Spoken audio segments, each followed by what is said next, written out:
In this video, we'll be replacing the Wastegate actuator in a BMW 328i. First thing that you're going to want to do is disconnect the air hose. Just take it off the clips there.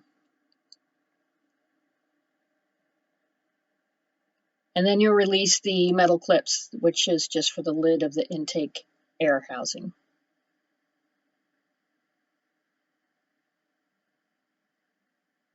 Then you're going to disconnect the airflow sensor. It's just a plug. Pull that out. And then there's just a flathead screw holding on the intake housing. And it just pushes on 3 mounts. You'll just pull that off. And then you'll be able to remove that bottom part of the housing.